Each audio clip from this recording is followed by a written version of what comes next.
copper and ozone tasted like panic. That was the first thing Rachel realized when the blast doors blew. Nobody told the human auxiliary unit they were guarding the galaxy's most ruthless dictator. They just said to hold the line. Now, the line was dead. The alien warlord was choking on his own pulverized lung, and Rachel had 3 minutes to do something incredibly stupid. She didn't want to save him. She just hated losing a patient. The diplomatic antechamber of the Sovereign Coalition was supposed to be the safest room in the quadrant. It was a cavernous hall carved from something that looked like obsidian but felt like cold glass, lined with acoustic dampeners that swallowed sound whole. Rachel hated it. It was too quiet. She sat on a reinforced equipment crate, her combat boots swinging inches above the polished floor. Her standard issue fatigues felt stiff, unwashed, and entirely out of place amidst the sweeping arches and towering banners of the alien homeworld. She picked at a frayed thread on her knee pad. Beside her, Corporal Jenkins was asleep, his helmet tipped forward, a thin line of drool connecting his chin to the chin strap. They were just medics, auxiliary attachments, a token human presence to make the coalition look diverse and inclusive. Their actual job was to stand in the hallway, stay out of sight, and not embarrass General Hayes. Rachel was just thinking about how much she wanted a cup of cheap, scalding station coffee when the ceiling tore itself apart. There was no warning klaxon, no shout over the comms. Just a sudden, violent shift in atmospheric pressure that popped her ears, followed by a concussive shockwave that picked her up and threw her into the far wall. The sound came a fraction of a second later, a deafening, physical roar of tearing metal and shattering composite. Rachel hit the ground hard. The air was instantly choked with white dust that tasted like stale chalk and burning plastic. She gasped, inhaling the particulate, and immediately curled into a tight ball, gagging. Her vision swam. The acoustic dampeners had failed, and now the room was a chaotic echo chamber of kinetic weapons fire and screaming. She didn't grab her rifle. She didn't have one. She pressed her hands over her ears, squeezing her eyes shut, waiting for the ceiling to crush her. "Just stay down," her brain screamed. "Stay down, stay down, stay down." A heavy, wet thud vibrated through the floorboards inches from her head. Rachel forced her eyes open. Through the swirling gray haze, she saw Jenkins. He wasn't asleep anymore. He was missing everything above the collarbone. A sharp, electric jolt of pure terror hit her stomach. It wasn't a heroic surge of adrenaline. It was the cold, sickening realization that she was about to die in a hallway 50 light years from Chicago, and she hadn't even filed her overtime paperwork. She scrambled backward, her boots slipping on the slick floor, until her spine hit the rigid edge of a collapsed support pillar. She wedged herself into the crevice. Her breath came in short, jagged tears. Her hands were shaking so badly she couldn't feel her fingers. Through a gap in the debris, she watched the slaughter. The assassins didn't look like soldiers. They looked like shadows moving through oil. They dropped from the ruined ceiling, clad in sleek, light-bending armor that distorted the air around them. There were only 6 of them, but they moved with a terrifying liquid efficiency. The Emperor's Royal Guard, massive armored brutes wielding heavy plasma pikes, stepped up to meet them. It wasn't a fight. It was an execution. The assassins slipped under the wide, sweeping arcs of the pikes, their monomolecular blades flashing in the emergency lighting. The air filled with the sharp stench of seared meat and the sweet, ammonia-like odor of alien blood. And then Rachel saw him. The Emperor. He was a giant of a creature, easily standing 8 feet tall, draped in ceremonial armor that looked like oxidized copper. He didn't run. As his guards were methodically dismantled, he drew a massive, brutal-looking sidearm and fired. The roar of the weapon was physical, punching the air out of Rachel's lungs from 30 feet away. One of the shadowy assassins evaporated into a fine mist, but there were too many. Another assassin materialized behind the Emperor, driving a jagged, sparking blade directly into the seam of his heavy backplate. The Emperor let out a sound that vibrated in Rachel's teeth, a deep, resonant bellow of pain. He spun, his massive arm backhanding the assassin with enough force to shatter the attacker's ribs with a sickening crunch. The assassin flew across the room, slamming into the far wall and crumpling into a broken heap. But the damage was done. The remaining assassins were dead, finished off by the last dying royal guard, but the Emperor was on his knees. He swayed, his 4-fingered hands clawed at his own chest. Then, slowly, like a felled redwood, the supreme ruler of the galaxy's most powerful military force collapsed face first onto the marble. Silence slammed back into the room. It was absolute, save for the hiss of severed power lines and the erratic crackle of failing personal shields. Rachel sat wedged in the rubble, her knees pulled to her chest, her heart hammering against her ribs like a trapped bird. They're all dead, she thought. Just wait for extraction. Do not move. But then she heard it. A wet, rhythmic wheezing. It was coming from the center of the room. The Emperor. Every time he inhaled, it sounded like a boot pulling out of thick mud. It was the unmistakable, universal sound of a lung filling with fluid. Rachel squeezed her eyes shut. She bit her lip until she tasted copper. Let him die, she told herself. He's a dictator. He glassed a colony on the outer rim last year. He's a monster. It's not your problem. Stay in the hole. The wheezing hitched, bubbled, and turned into a desperate, choking gasp.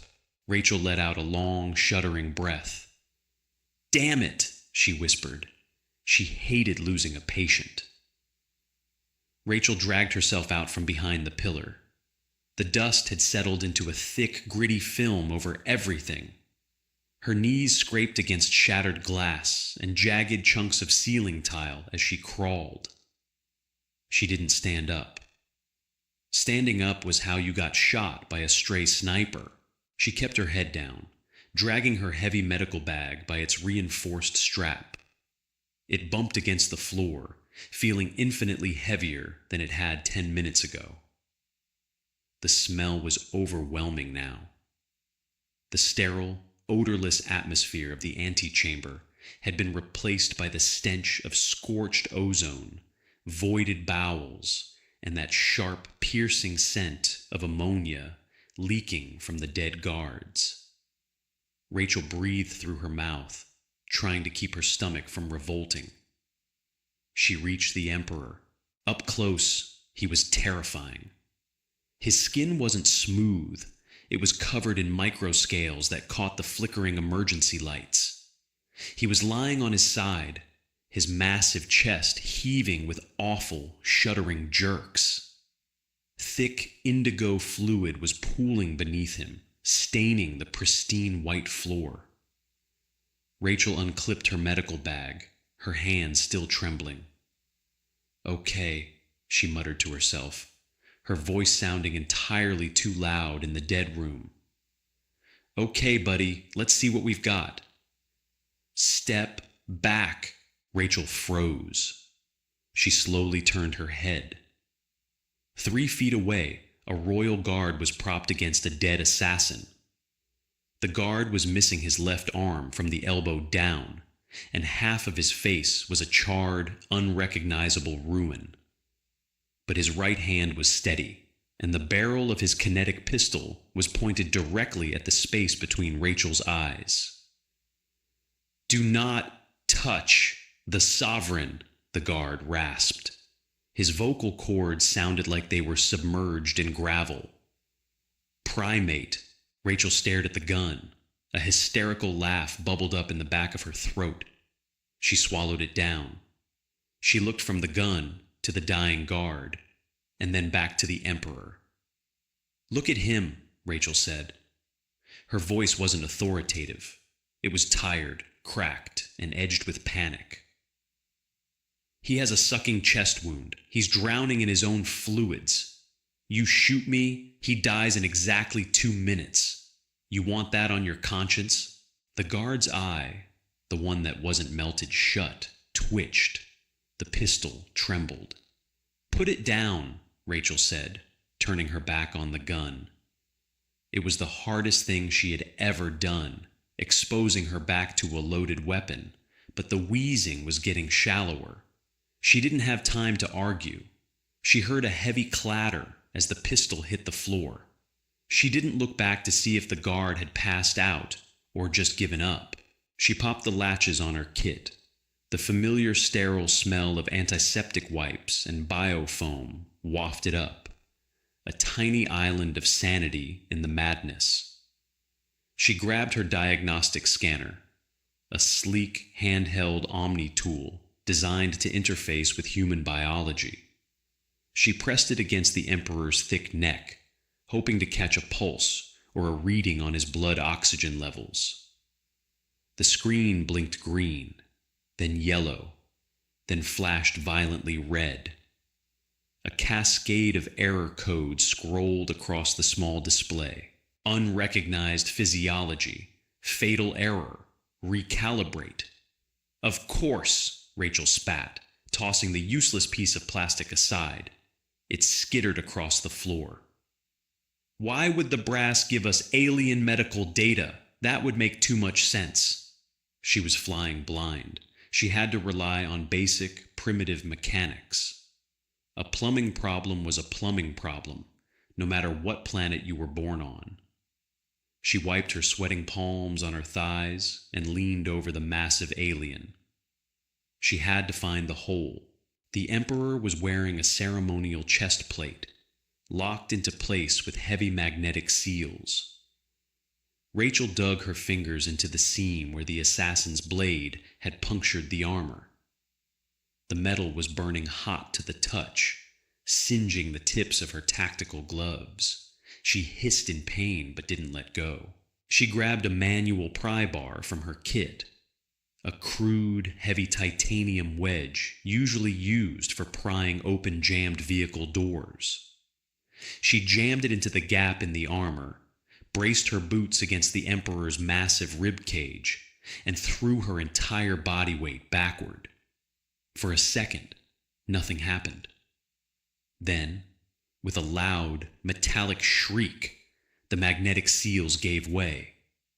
The chest plate snapped off, flying back and hitting Rachel in the shin. She cursed, biting back tears, but scrambled forward again. The injury was a nightmare. The assassin's blade hadn't just punctured the lung, it had shattered something structural. The Emperor didn't have a human rib cage. He had a solid lattice of bone plating beneath his scales. The strike had cracked that plating, driving jagged shards of his own skeleton inward. Indigo blood was bubbling fiercely from the wound, frothing with trapped air, tension pneumothorax. Air was escaping the lung, filling the chest cavity and crushing whatever hearts he had in there. "Okay," Rachel breathed, her hands hovering over the bubbling ruin of his chest. The texture of his flesh was entirely wrong. Rubbery, unnaturally hot, vibrating with a heavy syncopated rhythm. 2 hearts. They were beating out of sync. One was failing. She needed to relieve the pressure immediately, or his cardiovascular system would collapse. She reached into her bag and pulled out a standard human chest tube. It was a long, thick plastic needle designed to puncture a human rib cage and let trapped air escape. She looked at the Emperor's thick bone plating. The needle would snap like a twig. "Improvise," she muttered, panic making her breath short and shallow. "Improvise, Rachel." She frantically scanned the debris around her. Her eyes locked onto a shattered plasma rifle lying near a dead guard.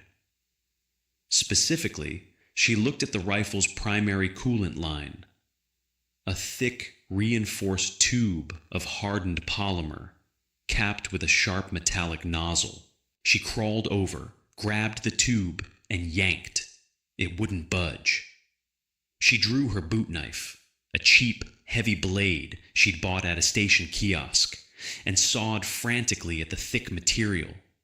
It finally gave way, splashing her hands with freezing, chemical-smelling coolant. She wiped the tube on her pants, crawled back to the Emperor, and held the jagged end of the tube over his chest. She had no anesthetic. She had no surgical field. She was a glorified ambulance driver about to stab a monarch with a piece of garbage. She gripped the tube with both hands, aimed for the deepest gap in the shattered bone lattice, and drove it downward with all her strength. The crunch was nauseating. It sounded like a heavy boot stepping on wet tree branches. Rachel felt the resistance of the alien bone give way, the polymer tube plunging deep into the chest cavity. Immediately, a violent hiss of trapped gas and aerosolized indigo blood blew out of the open end of the tube, spraying Rachel directly in the face. She sputtered, wiping the bitter metallic fluid from her eyes with the back of her forearm. The stench was foul, but the result was instant. The Emperor's horrific choking gasps smoothed out. The pressure was equalizing, but the victory lasted less than a second. The sudden rush of oxygen back into his surviving lung shocked his massive system. The Emperor's eyes snapped open. They weren't human eyes. They were solid predatory gold, with horizontal slit pupils that dilated wildly in the dim light. Before Rachel could pull her hands away, a massive, scaly hand shot up and clamped around her left wrist. The grip was inhuman. It felt like her arm had been caught in a hydraulic press. Rachel screamed a raw, ugly sound as the bones in her forearm ground together. She dropped the remaining piece of the coolant tube. The Emperor pulled her forward. His face was inches from hers. His breath smelled like copper and rotting fruit. He was delirious with pain, his golden eyes unfocused, but his survival instinct was absolute. To him, Rachel was just another attacker. "Stop!" Rachel yelled, her voice breaking. She pushed her free hand against his massive shoulder, trying to break his leverage. It was like pushing against a boulder. "I'm fixing you! You idiot! Let go!" He didn't understand. The grip tightened. Rachel felt a hairline fracture crack near her ulna.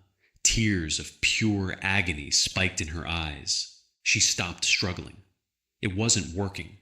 She looked directly into those terrifying alien eyes. She didn't speak with the medic's calm reassurance. She spoke with the raw, cynical fury of someone who was exhausted, terrified, and fundamentally done with this day. "Look at me," she hissed through gritted teeth, her face pale. "I am holding your life in my bag. You break my arm. You bleed out in the dirt.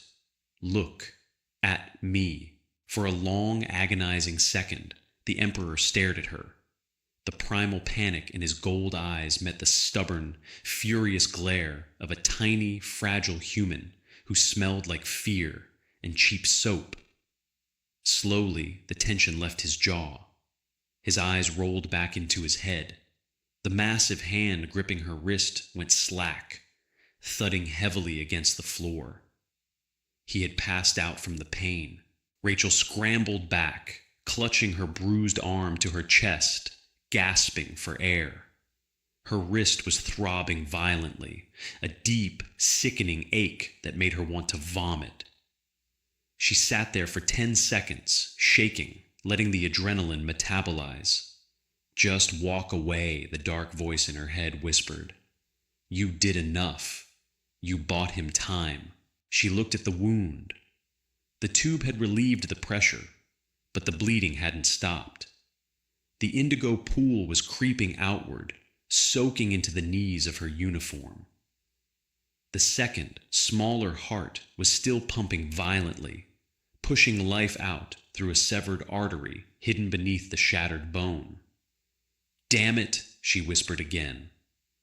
She crawled back. She shoved her injured arm against her stomach to keep it steady and used her good hand to dig into her medical kit. She pulled out a canister of human biofoam.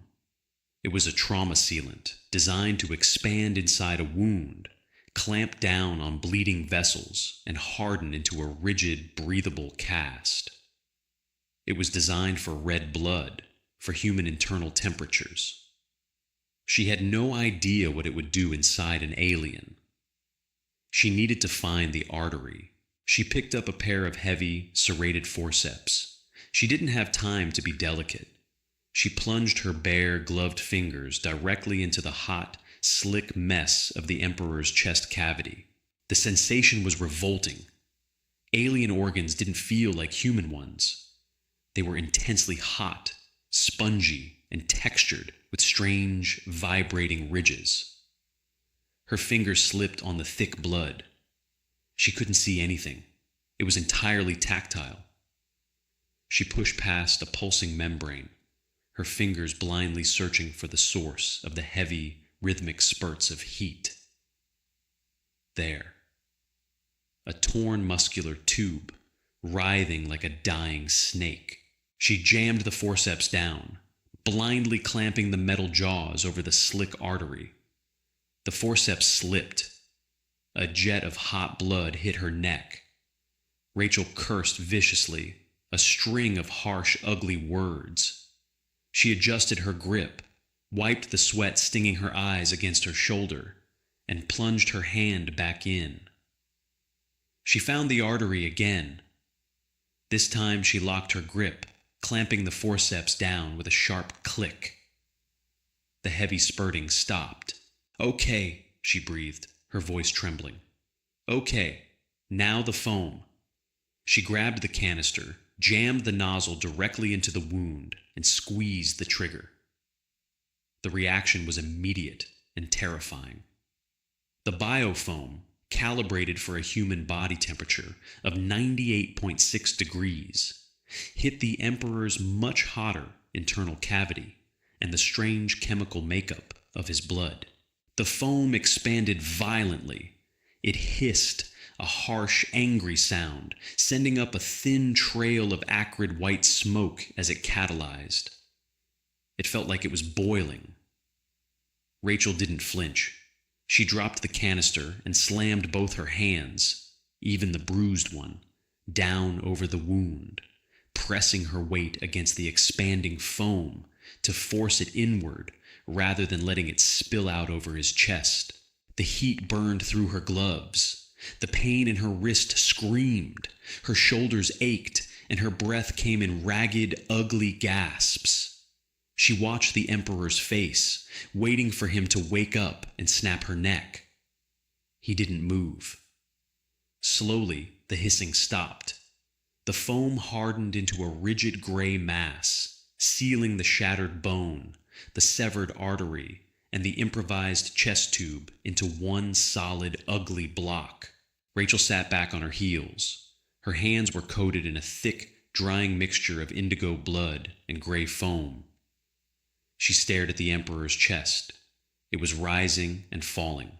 Slow, steady, uneven, but functional. She had done it.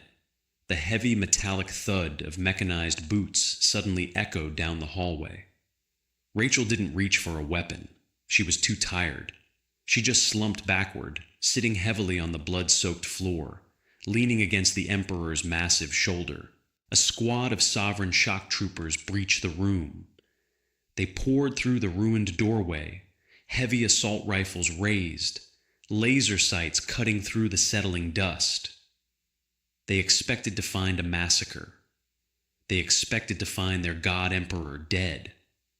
Instead, they found 30 dead guards, 6 mutilated assassins, and a tiny, exhausted human sitting in a pool of indigo blood.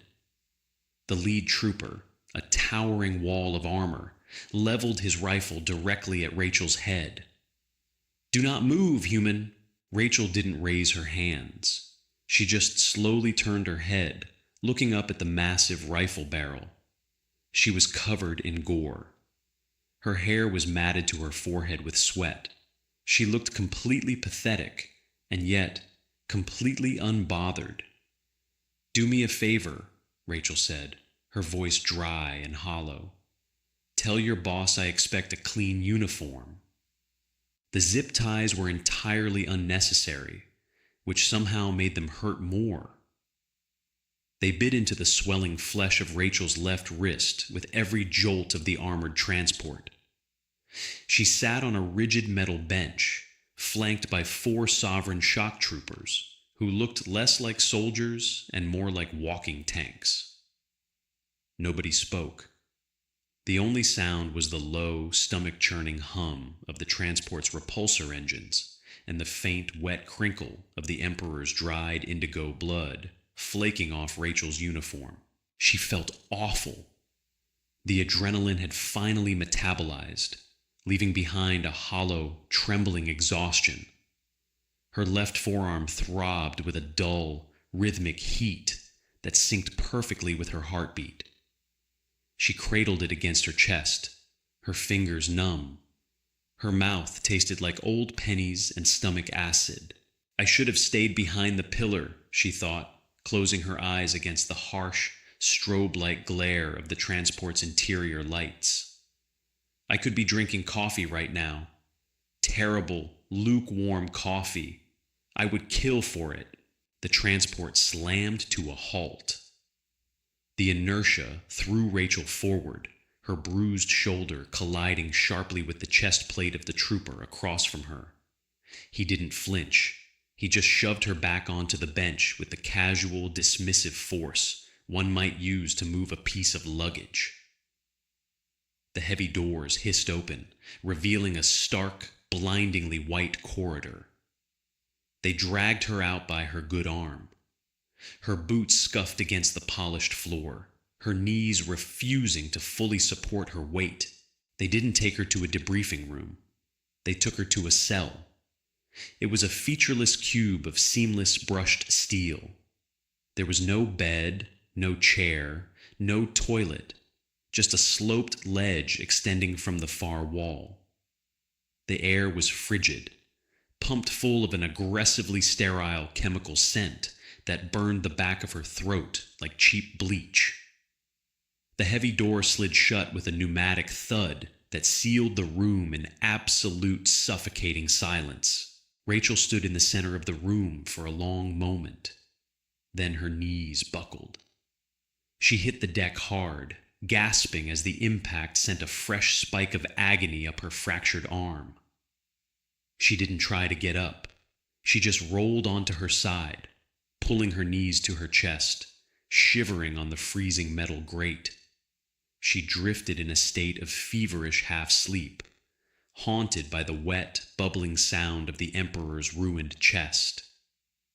She didn't know how much time had passed when the door finally hissed open. "Medic." Rachel cracked her eyes open. Standing in the doorway wasn't a towering alien executioner, but a human. He wore the crisp, impeccably tailored uniform of a coalition diplomatic attaché. His name tag read Miller. He carried a sleek data pad and looked at Rachel with an expression of profound, unfiltered horror. Rachel slowly sat up, wincing as her stiff muscles protested. She leaned back against the steel wall. "Tell me you brought aspirin." Miller stepped into the cell. The door slid shut behind him. He didn't look at her face. His eyes were locked on her hands, which were still caked in dried gray biofoam and alien blood. "Do you have any idea what you've done?" Miller asked. His voice was a tight, controlled hiss. "I applied a field dressing to a tension pneumothorax and arrested a major arterial bleed," Rachel rasped. Her throat was painfully dry. "I also saved your boss's boss, so a thank you would be neat." "You touched the sovereign," Miller said, his knuckles turning white as he gripped his datapad. "You, a human auxiliary, placed your bare, unsterilized hands inside the chest cavity of a living god. You pumped him full of synthetic human industrial chemicals. The High Praetorian is calling it an act of supreme biological terrorism." Rachel let out a short, dry laugh that turned into a cough. Biological terrorism? He had a jagged piece of his own rib cage sitting in his lung. His secondary heart was pumping out onto the floor. If I hadn't plugged the hole with that industrial chemical, he'd be a corpse, a pure corpse, Miller snapped. In sovereign culture, the flesh of the emperor is sacred. It is an extension of their divine right to rule. It cannot be altered, and it certainly cannot be defiled by a lower species. By their laws, you didn't save his life. You polluted his soul. Rachel stared at him. The absurdity of it washed over her, heavy and exhausting. She looked down at her swollen purple wrist, then back up at the diplomat. "Right," she muttered, the cynicism coating her words like tar. "My mistake. Next time I see a dictator choking on his own fluids, I'll just offer thoughts and prayers. Are they going to execute me?" "They are debating it," Miller said, wiping a bead of sweat from his forehead. "The emperor is in the royal infirmary. He hasn't regained consciousness. The chirurgeons, their high medical priests, are trying to undo the damage you caused. But—" Miller hesitated, his eyes darting to the door. "They don't understand human medical tech. They don't know how to remove the foam." Rachel's blood ran cold. The fog of exhaustion vanished, replaced by a sudden, sharp spike of professional panic. "Wait," Rachel said, pushing herself up the wall until she was standing, albeit swaying slightly. "They don't know how to remove it. It's catalyzed biofoam. It bonded to his bone and clamped the artery. If they try to laser it off or rip it out without a solvent—" "They are doing what their holy texts dictate," Miller interrupted. "They're going to tear the artery wide open," Rachel yelled, her voice echoing harshly in the small cell. "It's a structural plug. If they pull it, he bleeds out in 30 seconds. Miller took a step back, looking alarmed. "Keep your voice down. It is out of our hands. General Hayes has ordered all human personnel to stand down. We are distancing ourselves from your actions to avoid a diplomatic incident." "A diplomatic incident?" Rachel took a step toward him, her frustration boiling over. "If their god dies because his priests are a bunch of glorified butchers, they aren't going to write a sternly worded letter, Miller. They're going to glass Chicago." Before Miller could respond, the heavy cell door ripped open. 2 shock troopers stood in the corridor. Between them stood an alien taller and broader than the guards. He wore robes of deep crimson over light combat armor. His golden eyes, the same terrifying eyes as the Emperor's, though less feral, locked onto Rachel. "The human," the alien commanded. His translated voice came through a vocalizer collar, sounding like grinding metal. "Bring her." Miller scrambled out of the way. The trooper stepped in, grabbing Rachel by the shoulders. "Hey, watch the arm," she snapped, kicking out instinctively. Her boot connected with solid armor, doing nothing but bruising her toes. They hauled her out of the cell, dragging her down the pristine hallway. She didn't look back at Miller. She was too busy trying to remember the chemical compound of human trauma solvent. The Royal Infirmary did not look like a hospital. It looked like a cathedral. The ceilings were impossibly high, vaulted and painted with sweeping, luminous murals of alien conquests. There were no harsh fluorescent lights, only the soft, ambient glow of floating holographic displays and braziers burning something that smelled like sweet, cloying incense. Rachel hated it instantly. It smelled like a funeral parlor. In the center of the vast room, elevated on a raised dais, lay the Emperor. He was stripped of his ruined armor, his massive, scale-covered torso exposed. Above him, 3 alien chirurgeons fluttered about. They wore ceremonial headdresses and operated intricate hovering consoles that projected beams of soft, golden light onto the Emperor's chest. It looked beautiful. It was entirely useless. The troopers dragged Rachel to the edge of the dais and dropped her to her knees. She groaned, cradling her left arm. The crimson-robed alien, the Praetorian, stepped beside her. He pointed a long, scaled finger at the Emperor's chest. "Explain this witchcraft." Rachel looked up. The golden light beams were scanning the massive chunk of hardened gray biofoam jutting from the Emperor's ribs. The crude piece of plastic coolant tube she had jammed into him was still there, sticking out of the foam like a bent straw. "It's not witchcraft," Rachel said, her voice shaking with a mix of pain and profound irritation. "It's a chemical coagulant. It expanded to fill the void and clamped the bleeding. What are they doing to it?" "They are attempting to purify the wound," the Praetorian rumbled. "The sacred flesh rejects your synthetic filth. The chirurgeons are applying harmonic resonance to shatter the obstruction." "Harmonic resonance?" Rachel repeated, staring at him. "You mean they're trying to vibrate it apart?" "Yes." Rachel scrambled to her feet. The troopers stepped forward to strike her down, but she didn't care. "Stop them! Tell them to stop right now!" The Praetorian's hand dropped to the hilt of a curved blade at his waist. "You will not command. That foam is bonded to his artery," Rachel screamed, pointing at the operating table. "If you vibrate it, you're going to shred the blood vessel. He'll hemorrhage internally, and all your shiny golden lights won't do a damn thing to stop it."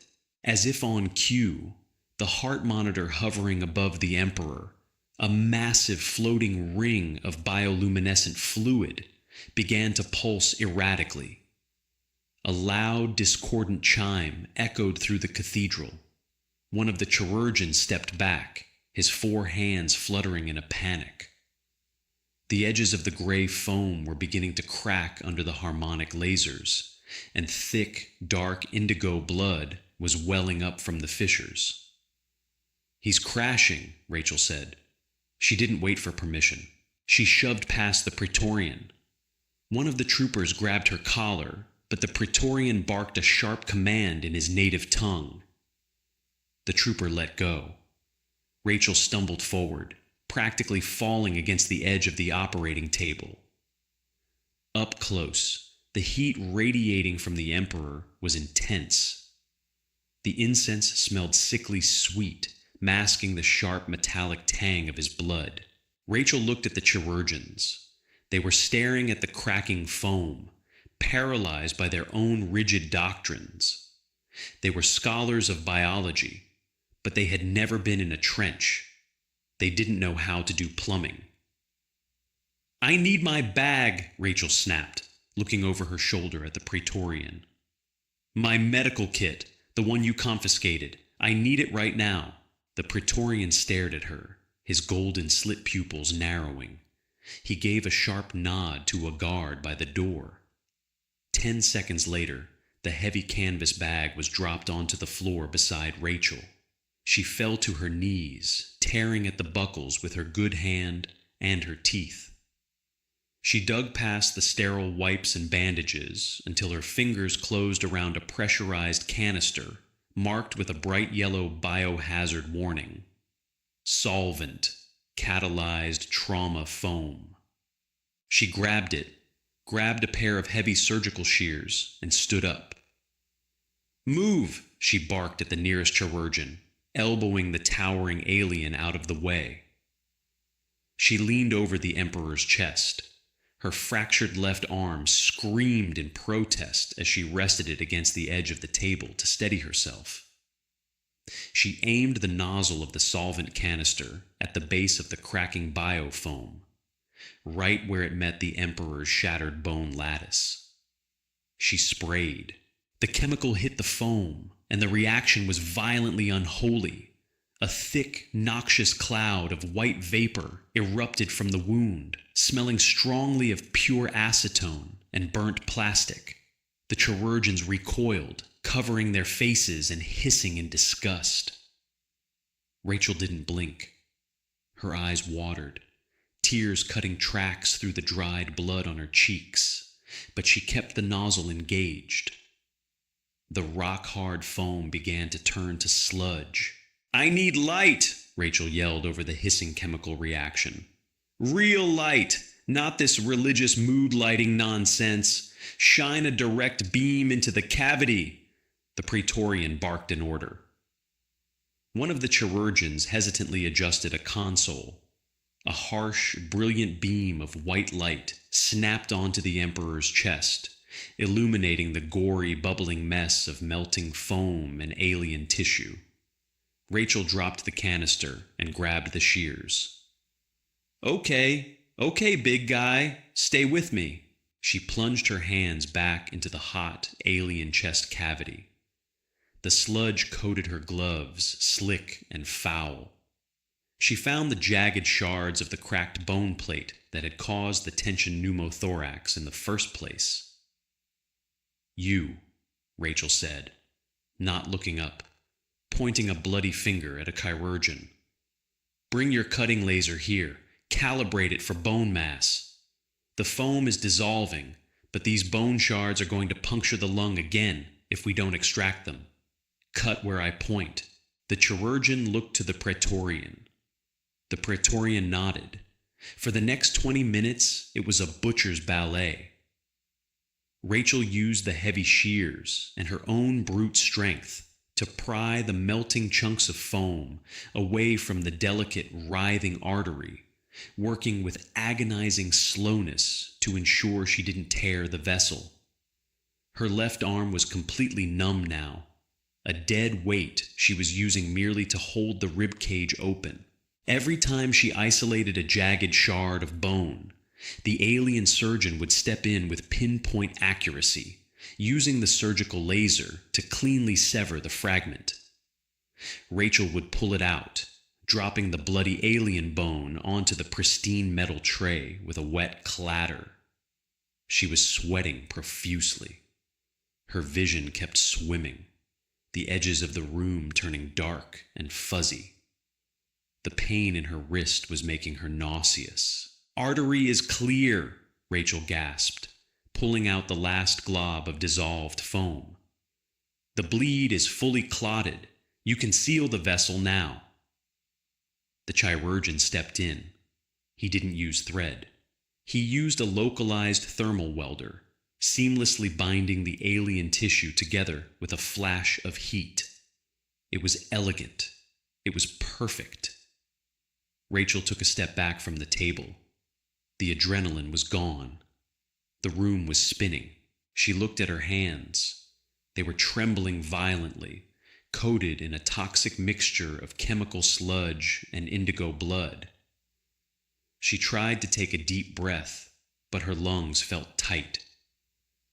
"Vitals are stable," one of the chirurgeons announced, his voice translated through the room's speakers. "The secondary heart has normalized. The obstruction is cleared." Rachel let out a long, ragged exhale.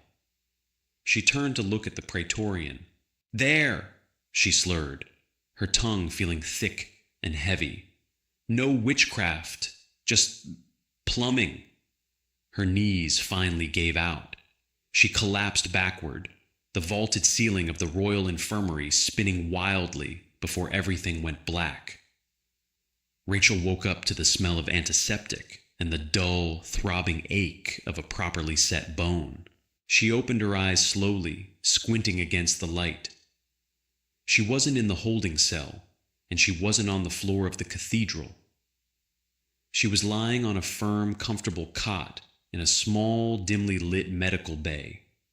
Her left arm was encased in a sleek, lightweight immobilization sleeve that hummed faintly, pumping localized painkillers into her skin. She felt clean.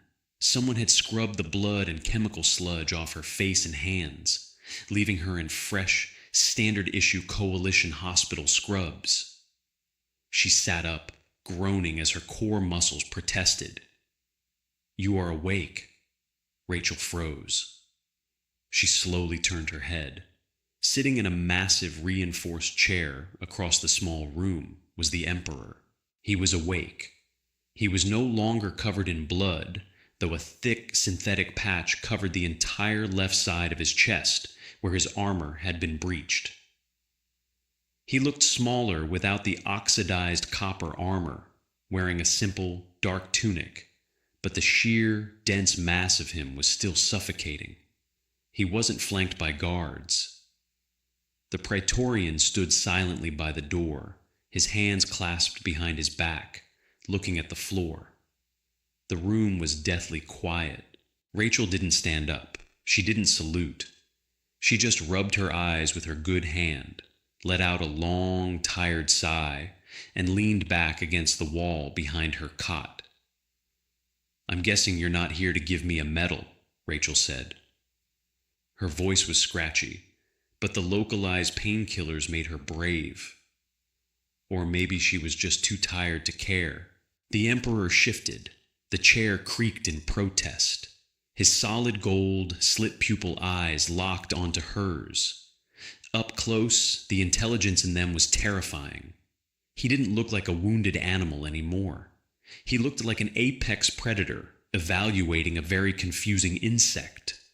He spoke. The sound was deep, a resonant, chest-vibrating rumble that shook the small room. A heavy collar around his thick neck translated the words a microsecond later, outputting a smooth, deeply synthesized voice. "You are the primate," the Emperor said. It wasn't a question. "My name is Rachel," she replied, picking at a thread on her scrubs. "And we prefer human. Primate sounds like you're charging admission to see me." The Praetorian by the door tensed, letting out a sharp, warning hiss. The Emperor raised a single, massive hand, silencing his guard. He leaned forward. "I remember you," the Emperor rumbled. "I remember the burning in my chest. I remember the faces of my dead guard. And I remember a fragile, terrified creature plunging a piece of garbage into my body." "A piece of a plasma rifle coolant line," Rachel corrected mildly. "And it worked. It was an abomination." The Emperor's voice dropped, the translated words vibrating with barely contained fury. "My flesh is inviolate. The penalty for a lesser species shedding sovereign blood is 1,000 cycles of torment. The penalty for altering my form is the eradication of your entire genetic line." Rachel looked at him. She looked at the patch on his chest. She thought about Jenkins, missing his head in the hallway. She thought about the alien guards, dead on the floor. She thought about the agonizing pain in her wrist when he had nearly crushed it. She didn't feel intimidated. She felt angry, a cold, cynical, deeply human anger. "Then eradicate me," Rachel said flatly. The Emperor paused. The translation caller remained silent. "Go ahead," Rachel continued, her voice rising. the exhaustion stripping away her filters. Call your shock troopers. Glass my planet. But before you do, let's get a few things straight. You were drowning. You were lying in a puddle of your own inviolate blood, choking to death. Your elite guards couldn't stop it. Your sacred high priests couldn't fix it. The only reason you are sitting in that chair right now, breathing my oxygen, is because I got my hands dirty. The Praetorian took a step forward, his hand snapping to his blade. Insolent dirt! Stop! The Emperor commanded. The word echoed like a gunshot. The Praetorian froze, immediately dropping to one knee, bowing his head. The Emperor stared at Rachel. For a long, tense minute, neither of them moved. The hum of the immobilization sleeve on Rachel's arm was the only sound in the room. The Emperor looked down at his own massive hand, the one that had gripped her wrist. He slowly closed it into a fist, then opened it. You possess no weapons, the Emperor said slowly. You possess no honor guard.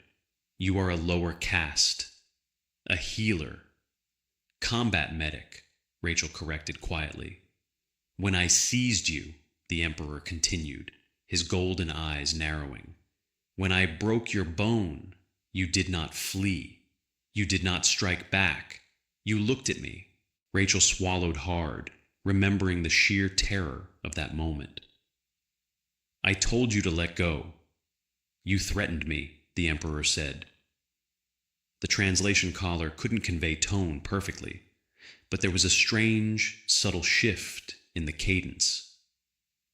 You told me you held my life in your bag. You demanded my obedience. Rachel winced. Bedside manner isn't my strong suit. It was not manners. It was dominance. The Emperor leaned back in his chair. In my culture, an assassin seeks to end life. A warrior seeks to defend it. But to hold a life, to trap it in a cage of synthetic foam and chemical fire, and demand its submission so that it might survive. The Emperor let out a low, rumbling sound. It took Rachel a moment to realize it was a chuckle. It sounded like boulders grinding together. That is a cruelty my people have never conceived, he said softly. Rachel stared at him, utterly bewildered. Cruelty? I saved your life. You denied me a warrior's death, the Emperor countered. You dragged me back from the void, bound my broken form with garbage, and humiliated my chirurgeons in my own halls. He paused, his golden eyes locking onto hers with intense, piercing clarity. It was the most ruthless display of power I have ever witnessed. Rachel sat perfectly still. She realized with a sudden, sinking horror that he wasn't angry. He was impressed. I don't care about power, Rachel said, her voice shaking slightly for the first time since she woke up. I just fix what's broken. The Emperor stood up. He towered over the cot, a massive, imposing monument of alien muscle and authority. He looked down at Rachel.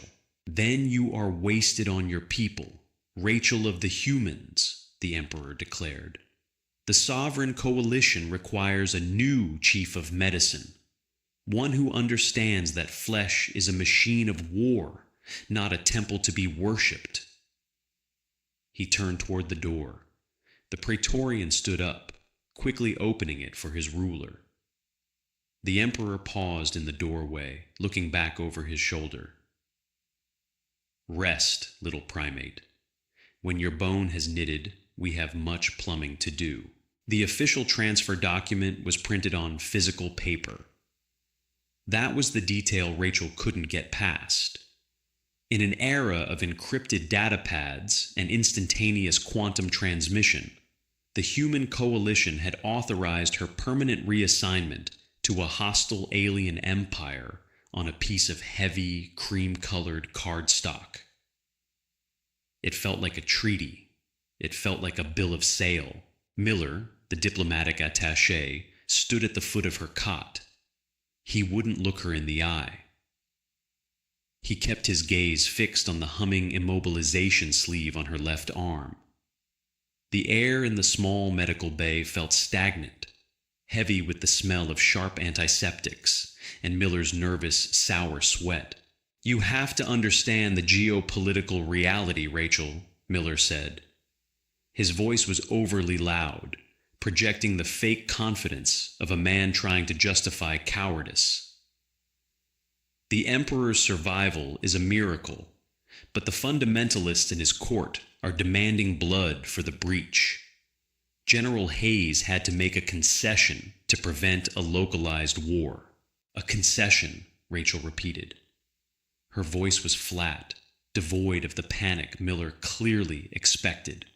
She reached out with her good hand, took the cream-colored paper from his trembling fingers, and let it drop onto her lap. "He traded me." "He promoted you," Miller corrected hastily. "You are now officially listed as a sovereign-affiliated contractor. Your hazard pay is quintupled. Your pension, my pension is useless if they decide to execute me tomorrow because I didn't bow correctly," Rachel cut in. She rubbed the bridge of her nose, feeling the grit of exhaustion still clinging to her eyelashes. "You told them I was a rogue asset, didn't you? To save your own skins. You told them I acted alone, and now that the Emperor has decided he likes my ruthless dominance, Hayes is spinning it as a diplomatic gift." Miller finally looked at her. His face was pale. "We are avoiding the slaughter of 4 billion human colonists in the Outer Rim. You are doing a profound service for your species." Rachel laughed. It wasn't a heroic sound. It was a dry, rasping cough that scraped her throat. "Get out, Miller." "Rachel, the coalition will—" "Get out!" She didn't yell. She just stared at him with cold, dead eyes. Miller swallowed hard, nodded stiffly, and backed out of the room. The pneumatic door hissed shut, sealing her in. Rachel sat in the silence for a long time. The faint hum of her immobilization sleeve was the only company she had. She wasn't a soldier. She didn't have a warrior's stoicism. She was a kid from Chicago who had joined the Auxiliary Medical Corps to pay off nursing school debt. And now she was the personal mechanic for a warlord who routinely glassed planets. A heavy rhythmic thud echoed in the corridor. The door slid open again. It was the Praetorian.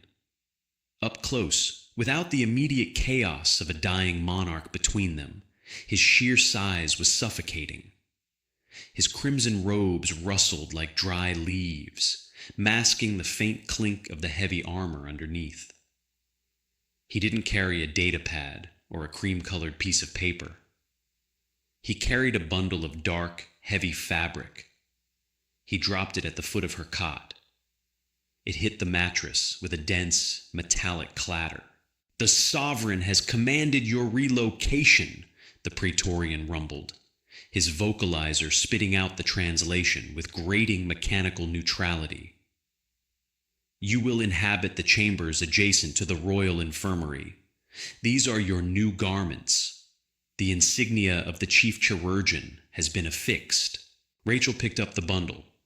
The fabric was coarse, woven from some kind of synthetic, fire-resistant polymer. It was entirely black, save for a heavy, oxidized copper badge pinned to the breast. The badge depicted 2 crossed blades over a shattered sun, the sovereign crest. She ran her thumb over the cold metal. "I don't suppose I get a say in the decor of my new room." The Praetorian slit pupils narrowed. "You are granted life, human. Do not test the boundaries of the sovereign's amusement. You will dress. You will follow. Your duties begin immediately." "My arm is broken," she pointed out, lifting the humming sleeve. Then you will heal with the other, he replied coldly.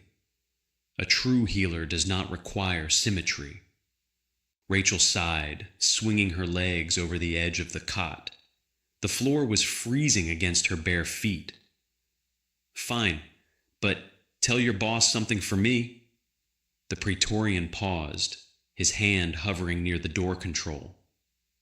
Speak. If I'm the chief chirurgeon now, Rachel said, wincing as she pulled the heavy dark tunic over her head with one hand. I expect my own coffee machine, and if anyone brings me a cup of whatever that sweet incense-smelling sludge is that you people drink, I'm using my one good hand to pour it down their breathing tubes. The Praetorian stared at her for a long, unblinking moment. Then, with a sharp, disgusted clicking of his mandibles, he turned his back. Get dressed, primate. The assassins hadn't acted alone. That became violently apparent 48 hours into Rachel's tenure.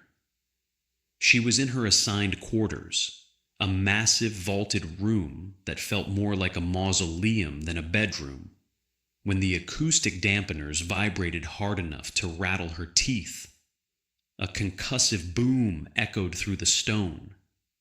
Then the klaxons started, not electronic sirens. They were massive, physical brass war horns that roared like a dying leviathan. Instinct overrode exhaustion.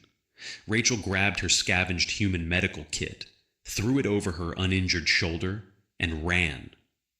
The Royal Infirmary was a slaughterhouse. The Splinter faction had launched a suicidal assault on the lower gates. The Sovereign shock troopers repelled them, but the cost rolled through the cathedral doors in a tide of gore. The pristine marble floor was painted in streaks of thick, frothing indigo. The smell hit Rachel like a brick. Sickeningly sweet alien blood mixed with scorched polymer and vaporized meat. In the center of the madness, the chirurgeons were killing their own men, not intentionally. They were just being priests.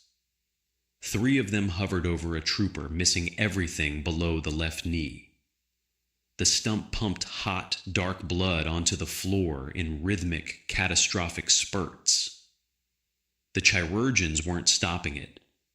They were waving golden holographic consoles, chanting a low harmonic prayer to ease the soldier's spirit into the void. Rachel saw red.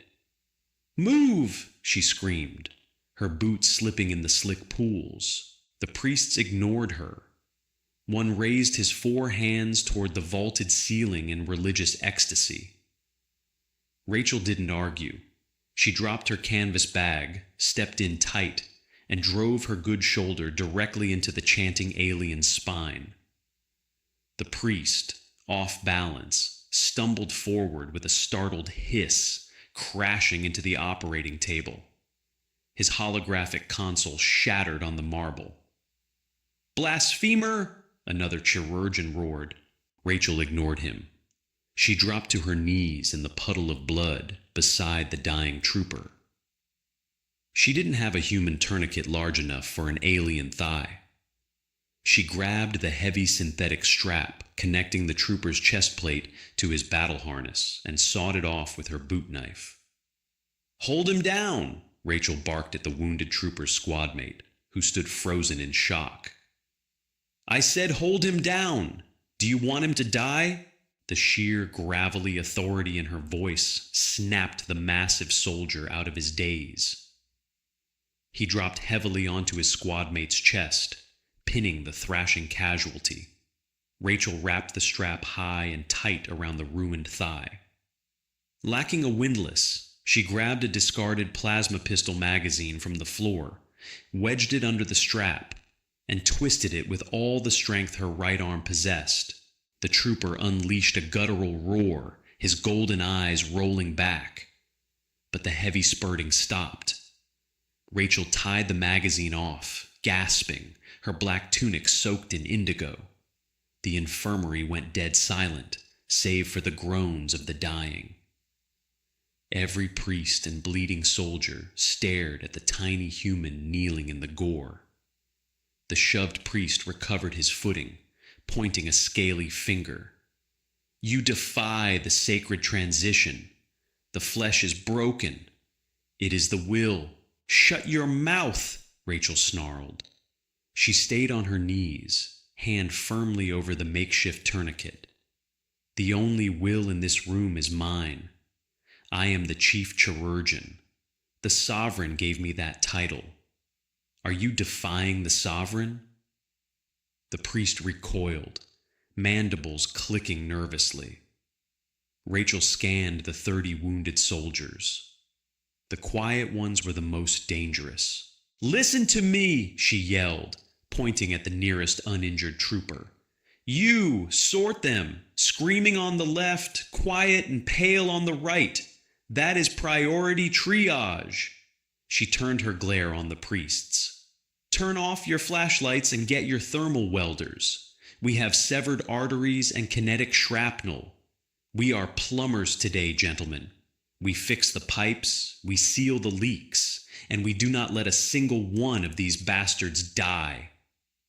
For a second, cultural inertia weighed down the room. Then, the shock trooper who helped her pin the amputee let out a low grunt of approval. He grabbed a screaming soldier by the harness and dragged him left. The spell broke. The practical creatures of war immediately understood the logic. Rachel didn't stop moving for 7 hours. She worked with one hand, a fractured arm, and cynical adrenaline. She taught towering killing machines how to apply pressure dressings. She forced priests to use surgical lasers to cauterize instead of pray. When soldiers thrashed, she cursed at them in English until they were too confused to struggle. When the klaxons finally ceased, Rachel looked around. 32 casualties had come through the doors. 29 were alive. She slumped against the cold stone of an operating table, sliding down to the floor. Her boots rested in drying, sticky sludge. Her left arm throbbed with a sickening heat. She closed her eyes. She just needed 5 minutes. Heavy, dragging footsteps echoed on the marble. Rachel opened one eye. The Emperor stood over her. He was not wearing armor. He wore loose, dark robes that hung heavily over his massive frame, concealing the bulky medical patch over his chest. He looked pale, the microscales of his skin lacking their usual iridescent sheen. He was leaning slightly on a thick, oxidized metal staff. He didn't speak immediately. He simply surveyed the room. He looked at the neat rows of surviving soldiers resting on the makeshift cots. He looked at the discarded tourniquets, the blood-soaked rags, the shattered holographic consoles of the priests. He looked at the chirurgeons who were standing in the corners of the room, looking utterly traumatized and coated in the blood of their caste. Finally, his solid gold, slit-pupil eyes dropped to Rachel. She looked like a corpse. Her black tunic was stiff with dried gore. Her hair was matted to her skull. She didn't try to stand up. She just looked back at him, her chest heaving with slow, exhausted breaths. "They tell me you struck a high priest," the Emperor rumbled. His vocalizer collar was turned down, making the translation a low, intimate vibration in the quiet room. "He was in my way," Rachel rasped. Her throat felt full of glass. "They tell me you bound my warriors with garbage. It's called a tourniquet, and they're your warriors. It would be a shame if they bled to death because your priests prefer to sing at them." The Emperor shifted his weight on his staff. A faint, shuddering breath escaped him, betraying the immense physical toll simply walking down here had taken on his healing lung. He slowly, agonizingly lowered himself down. He sat on the blood-stained marble floor directly across from her, his massive knees pulled up, his robes pooling in the gore. Rachel blinked, genuinely startled. "You shouldn't be sitting on the floor. It's not sterile." "Nothing in my empire is sterile anymore, Rachel of the humans," the Emperor said quietly. He looked at his soldiers. The uninjured shock troopers in the room, seeing their sovereign sit in the filth, immediately dropped to their knees in absolute, terrifying unison. The Emperor ignored them. He was focused entirely on the tiny broken creature slumped against the table. "Why do your people do this?" he asked. There was no anger in his synthesized voice, only a profound alien curiosity. "Do what?" "Deny the natural order," he said, gesturing vaguely with one massive hand toward the surviving amputee across the room. "He is broken. In the wild, he would be left to the scavengers. By the laws of the transition, his spirit was ready to be released. Yet, you fight with such unnatural fury to keep the broken pieces bound to this reality. Why?" Rachel let her head loll back against the stone, staring up at the vaulted ceiling. She thought about Jenkins. She thought about Miller handing her over.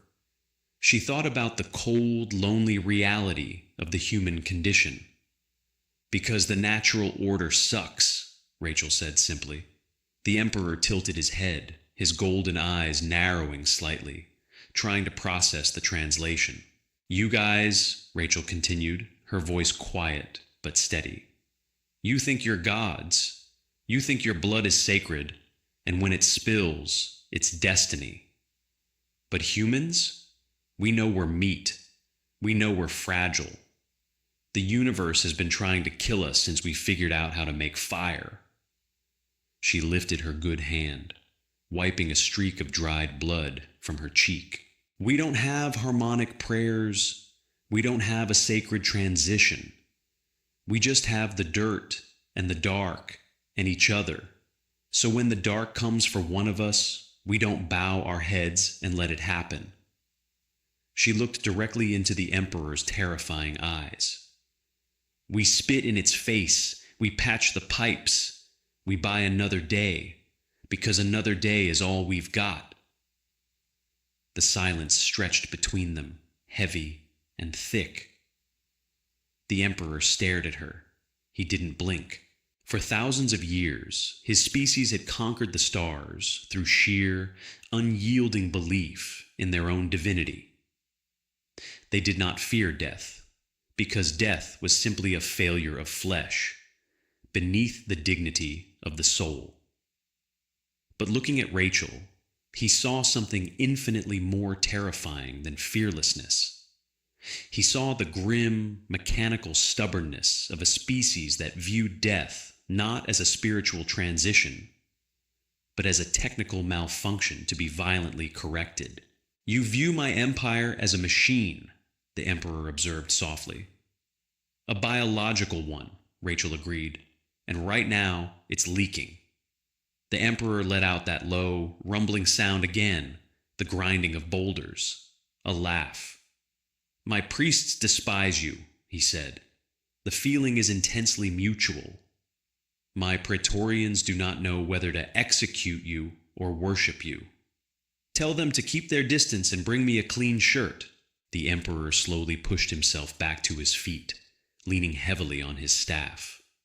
He towered over her once more, the absolute ruler of 1,000,000,000 souls. But the dynamic had shifted, fundamentally and permanently. He was the god, but she was the mechanic.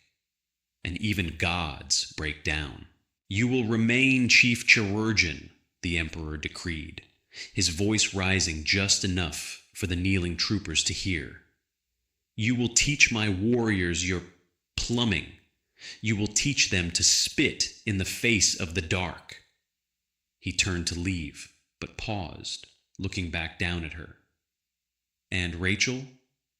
"Yeah," she sighed. I will have my guards locate a coffee machine. But if it tastes as foul as you describe, I will have you thrown into the sun. Rachel finally smiled. It was a small, ugly, exhausted smile, cracking the dried blood on her face. Deal. And that's the end of Rachel's brutal first week as the chief chirurgeon of the sovereign empire. She didn't ask to be the alien god's personal mechanic, but humans are nothing if not adaptable. If you loved this gritty, raw take on human stubbornness and medical survival in deep space, please hit that like button right now. Share this story with your friends who appreciate real, grounded sci-fi, and make sure to subscribe to the channel so you never miss another HFY adventure. See you in the next one.